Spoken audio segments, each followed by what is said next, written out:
2026-এর football বিশ্বকাপে এমন কিছু কিছু বিষয় এসেছে বা এমন কিছু কিছু নিয়মের পরিবর্তন এসেছে যা এবারই প্রথম।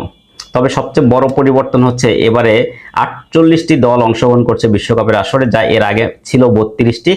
48টি দেশ অংশগ্রহণ করার কারণে ম্যাচের সংখ্যাও বেড়েছে। এবারের আসরে 104টি ম্যাচ অনুষ্ঠিত হবে এবং একটি দল চ্যাম্পিয়ন পর্যন্ত যেতে হলে তাকে 8টি ম্যাচ খেলতে হবে।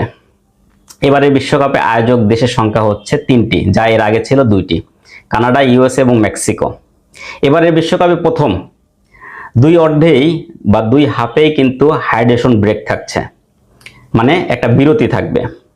এবারে বিশ্বকাপে প্রথম খেলোয়াড় পরিবর্তনের ক্ষেত্রে 10 সেকেন্ডের একটা নিয়ম রয়েছে। 10 সেকেন্ডের মধ্যে খেলোয়াড় পরিবর্তন করতে হবে।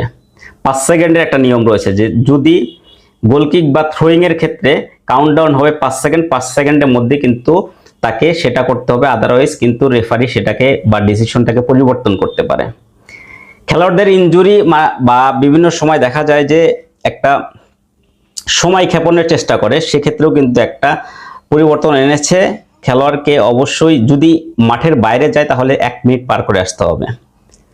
ভিএআর পদ্ধতিতে দারুণ কিছু পরিবর্তন এসেছে, শুধুমাত্র গোল বা অফসাইড না, এখানে দ্বিতীয় হলুদ কার্ড বা অন্যান্য ক্ষেত্রেও কিন্তু এই ভিএআর কাজ করবে, যে কারণে এবারে বিশ্বকাপ আরো আকর্ষণীয় হবে এবং প্রত্যেকটা ক্ষেত্রেই টাইমকে সেভ করার জন্য এবং প্রত্যেকটা সময়কে প্রপারলি ইউটিলাইজ করার জন্য কিন্তু দারুণ কিছু কিছু পরিবর্তন এনেছে। আশা করি উপভোগ্য বিশ্বকাপ দেখবো আমরা সবাই।